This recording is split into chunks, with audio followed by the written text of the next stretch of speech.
السلام علیکم، میں ہوں تاجور علی بیگ اور ڈی بی ٹی وی کی اسکرین پر آپ دیکھ رہے ہیں کیونکہ گلگت بلتستان میں 5ویں صوبے کے لیے بلند ہوتی ہوئی آوازیں اور پاکستان میں بھی عوامی سطح پر گلگت بلتستان کو پاکستان میں باقاعدہ طور پر شامل کرنے کے لیے بے قراری، مگر کیا کریں ان بین الاقوامی مجبوریوں کا جو دو بھائیوں کو آپس میں ملنے نہیں دے رہی۔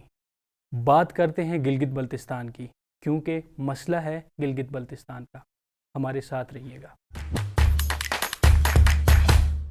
ہمارے ساتھ اسٹوڈیو میں موجود ہیں راجہ جہانزیب صاحب، ممبر گلگت بلتستان اسمبلی اور پی ٹی آئی سے ان کا تعلق ہے، اور دوسرے گیسٹ ہمارے ساتھ موجود ہیں ایڈوکیٹ احسان صاحب جو کہ فارمر پریزیڈنٹ ہیں Gilgit Baltistan supreme court bar کے اور چیئرمین ہیں عوامی ایکشن تحریک کے۔ تو میں آغاز کروں گا راجہ صاحب سے۔ راجہ صاحب مجھے بتائیں گا کہ پاکستان کی سطح پہ بھی یہ خواہش عوام کی سطح بھی حکومتوں کے سطح میں پائی جاتی ہے کہ گلگت بلتستان کو 5واں صوبہ بنا دیا جائے، اور گلگت کے اکثریتی عوام کی میجورٹی کی یہ رائے ہے کہ پاکستان میں شامل کر لیا جائے۔ تو آپ کو کیا لگتا ہے کہ صرف کشمیر ہی ایک ایسا مسئلہ ہے یا کشمیر ہی کی وجہ سے یہ مسئلہ لٹکا ہوا ہے؟ کیا کہتے ہیں؟ بسم اللہ الرحمن الرحیم۔ میں مشکور ہوں آپ کا، آپ کے اس چینل کی توسط سے یہاں پہ ہمارے گلگت بلتستان کے مسائل کے بارے میں بات ہوتی ہے۔ کشمیر اس میں ایک کوئی اس قسم کا مسئلہ نہیں ہے۔ ابھی تک یہی ایزیوم کیا جاتا تھا کہ کشمیر وہ واحد مسئلہ ہے جس کی وجہ سے گلگت بلتستان کے لوگوں کو ان کے حقوق نہیں مل رہے، لیکن آپ اس پریمبل میں ہی دیکھیں، وہاں پہ یہ لکھا گیا ہے کہ گلگت بلتستان کو اگر آئینی حقوق ملیں گے تو کشمیر اس کے لیے کوئی مسئلہ نہیں بنے گا، کشمیر کوس کے لیے۔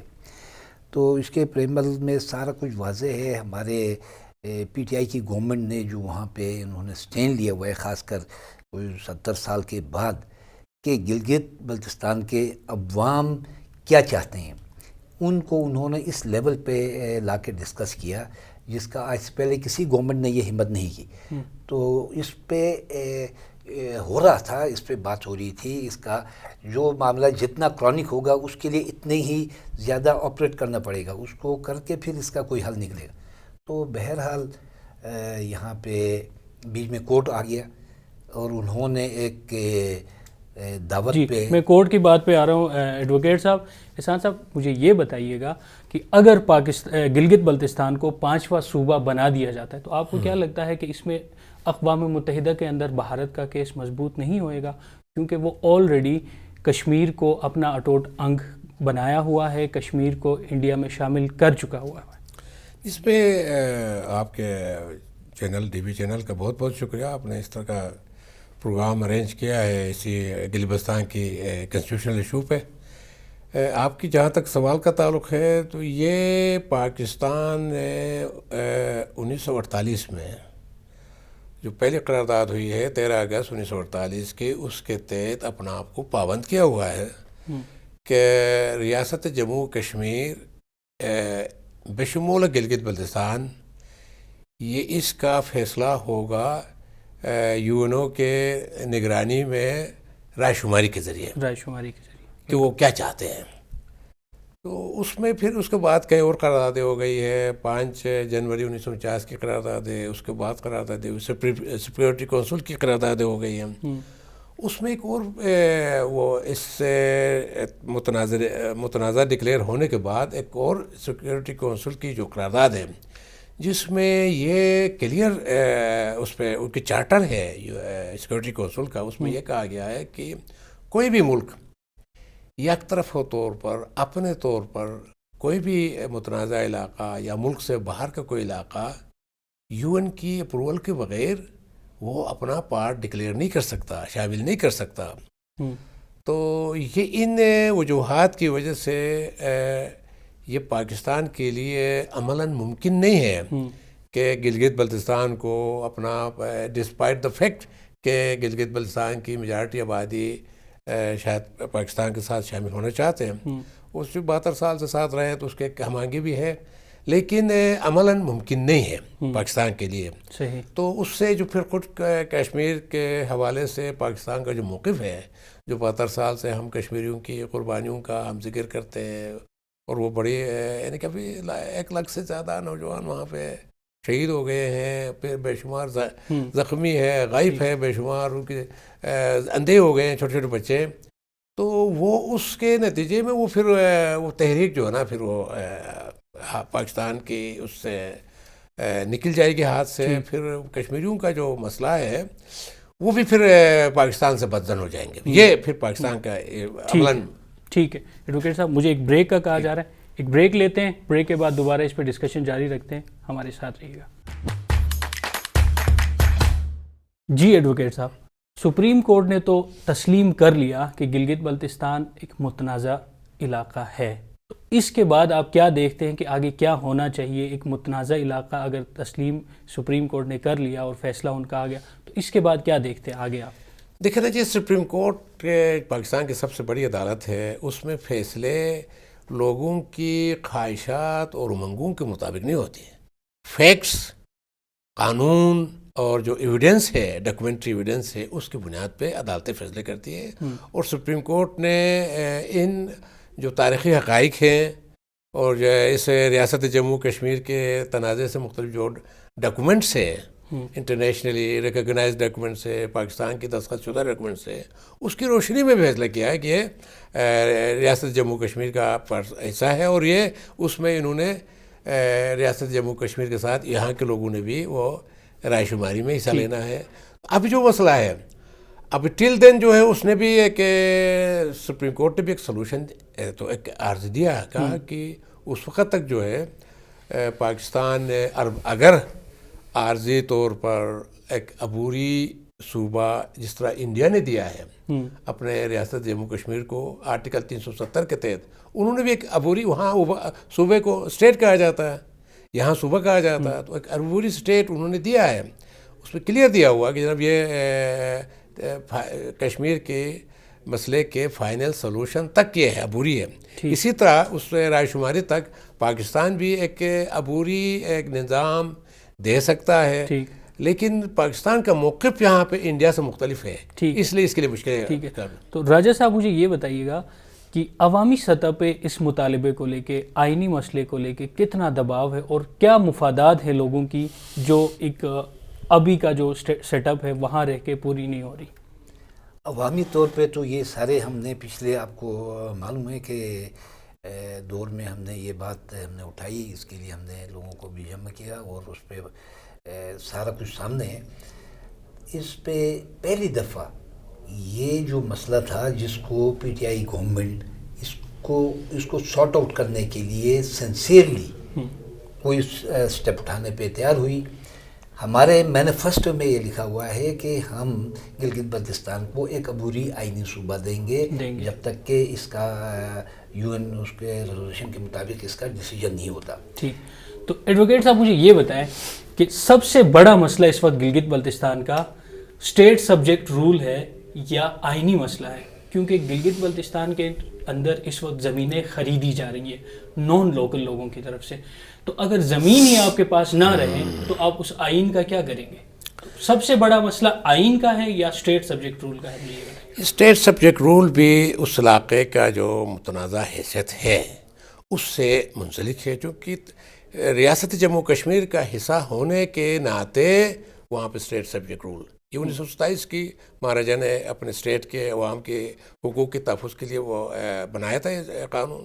اس وقت سے گلگت بلتستان پہ رائج ہے، لیکن عملاً جو ہے اس پہ عمل درآمد جو ہندوستانی ہیلڈ کشمیر ہے ادھر بھی عمل درآمد ہو رہا ہے، اور پاکستان کے زیر کنٹرول کشمیر ہے اس پہ بھی، وہاں پہ بھی لیٹر اینڈ سپریٹ عمل ہو رہا ہے.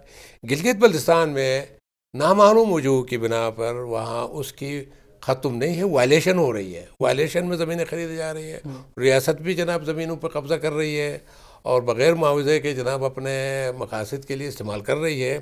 یہ بات آپ کی بالکل درست ہے کہ وہاں پہ اس پہ بڑا ریزنٹمنٹ بھی ہے لوگوں کا اور بڑی تشویش ہے جو ان کی زمینیں، اور پھر جناب وہاں پہ معدنیات کے ڈپازٹس ہیں ان کو بھی حکومت نے مختلف اپنے پسند لوگوں میں تقسیم کرنا شروع کیا ہے.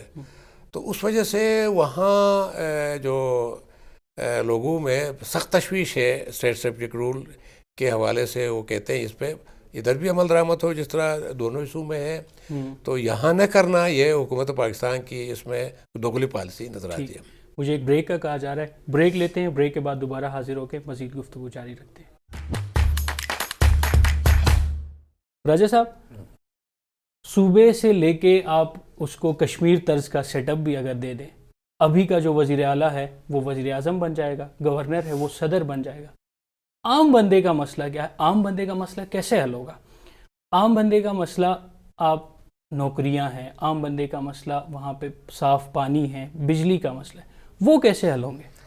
عام بندے کا مسئلہ جو ہے یہ وہاں پہ تعلیم, ہیلتھ سے لے کے روٹی جس کا آپ نے کہا, یہ چیزیں ہیں, یہ عام لوگوں کے مسئلے.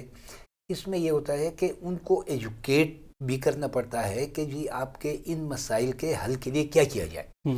تو اس کے لیے ہم پبلک گیدرنگز کرتے ہیں اور ان کو علم میں بھی ہوتا ہے, راجہ سمجھاتے بھی ہیں. راجہ صاحب, پبلک گیدرنگ کی بات ٹھیک ہے, ایجوکیشن کیسے آئے گا جب پچھلی دور حکومت پیپلز پارٹی دور میں ابھی اور ہر جگہ یہ کہا جا رہا ہے کہ پیسے لے کے اساتذہ بھرتی کیے جاتے ہیں, کرپشن ہے تعلیم میں, برقیات میں, کہیں بھی آپ دیکھیں ہر جگہ کرپشن ہے. تو ایک کرپشن کے ماحول میں کیسے تربیت کریں گے آپ؟ آپ نے ایک جو اہم سوال ابھی یہ اٹھایا, یہ کرپشن ہی ہے جس کی وجہ سے پچھلی گورنمنٹ جو کہ گلگت بلتستان میں کافی ڈیپ روٹڈ پارٹی تھی, وہ پارٹی اس وقت 1 سیٹر ہو کے رہ گئی ہے. گلگت بلتستان کا سب سے بڑا المیہ کرپشن ہے, اور میرٹ کو تباہ کرنے میں جو پریویس ریکارڈ ہوا ہے, اور اب بھی اس وقت کی جو گورنمنٹ ہے وہاں پہ مسلم لیگ نون کی گورنمنٹ ہے, کوئی بھی نوکریاں, میں اسمبلی کا ممبر ہوں, اندر ان کی ڈویژن کسی ایک ٹیبل پہ ہوتی ہے. تو اس طریقے سے تو میرٹ تباہ ہو رہا ہے جس کی وجہ سے لوگوں میں انتہائی تشویش, اور لوگ اس کو ریزسٹ بھی کر رہے ہیں. لیکن اب مجبور یہ ہیں کہ کہاں جایا جائے. جو ایک شخص نوکری کے لیے اپلائی کرتا ہے وہ خود مجبور ہوتا ہے, اس کو نوکری چاہیے ہوتی ہے, اس کو کہتے ہیں کہ جی اب آپ لوگ جائیں کورٹ میں, کورٹ میں جائیں گے, وہاں پہ ان کے پیسے خرچ کرنے کے لیے کون ان کو دے گا. تو یہ ان چیزوں کے خاتمے کے لیے یہ ہماری کوششیں یہی ہو رہی ہیں کہ میرٹ کی بحالی ہو اور کرپشن کا خاتمہ ہو.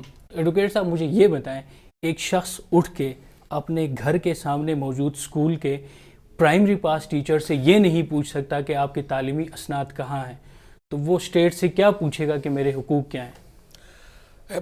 برادر دیکھیں, یہ جو آپ بات کر رہے ہیں عام آدمی کے ایشوز کی, آپ نے بالکل صحیح کہا کہ اصل مسئلہ جو ہے عام آدمی کا, اس کا روزگار ہے, اس کی تعلیم ہے, اس کی صحت کی فیسلٹیز ہے, صاف پانی ہے, اور دوسرے اس کی جو ڈے ٹو ڈے ایشوز ہیں, بجلی ہے, اور یہ ساری چیزیں وہاں پہ نہیں ہیں.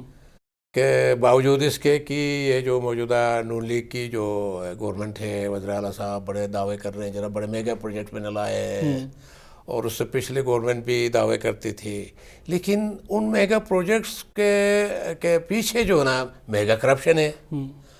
اور آج تک کہ میں بڑی مجھے حیرانگی ہو رہی ہے جناب, پی ٹی آئی کی گورنمنٹ ادھر پنجاب میں, سندھ میں, پاکستان میں کرپشن کے خلاف بڑا جناب جہاد ہے. وزیر اعظم صاحب جناب بڑے روز بیانات دے رہے ہیں, وزراء بیانات دے رہے ہیں, ہم یہ کر رہے ہیں, ایک کرپشن کو چھوڑیں گے نہیں. وہاں آج تک اس جو انکمبنٹ گورنمنٹ ہے وہاں کی بے تحاشا کرپشن کیا ہوا, وزیر اعلیٰ نے کیا, اس کے وزراء کر رہے ہیں, ملازمتیں بھیج رہے ہیں, ٹھیکے بھیج رہے ہیں, لیکن کوئی آج تک کسی کے خلاف ابھی تک کیس رجسٹر نہیں ہوا. ٹھیک ہے راجہ صاحب, آپ نے خود وزیر اعلیٰ پہ 8 ارب کا الزام لگایا, لیکن وہ صرف اخباروں کی حد تک باتیں رہیں. اس کے بعد نیب گلگت میں غیر مؤثر کیوں ہے؟ آخری منٹ میرے پاس ہے, آپ مجھے یہ بتائیے گا, کیونکہ گلگت بلتستان کے اندر کہا جا رہا ہے کہ بجلی پیدا کرنے کی پورے پاکستان کو سپلائی دینے کی پوٹینشیل ہے, لیکن گلگت بلتستان خود تاریکیوں میں ڈوبا. اس کی ایک وجہ یہ ہے کہ غیر جناب مؤثر چیزیں خریدی جاتی ہیں, 2 نمبر چیزیں خریدی جاتی ہیں, جس کی وجہ سے پورا گلگت بلتستان اس وقت خاص کر گلگت سٹی اندھیرے میں ڈوبا ہوا ہے. آخری 1 منٹ ہے, مفصل کمنٹ چاہوں گا اس کا. میں آپ کو ایک یہی جواب دوں گا KPK کے وہاں پہ جا کے دیکھیں جو پاور کو انہوں نے لوگوں تک پہنچایا کس طریقے سے. ایک مثال لیں کہ 1 میگا واٹ کی بجلی KPK میں اس وقت 5 کروڑ میں لوگوں کو دستیاب ہو رہی ہے، جبکہ 1 میگا واٹ کی بجلی گلگت بلتستان میں وہ 30 سے 36 ارب روپے پہ وہ اس کی کاسٹ چلی جاتی ہے.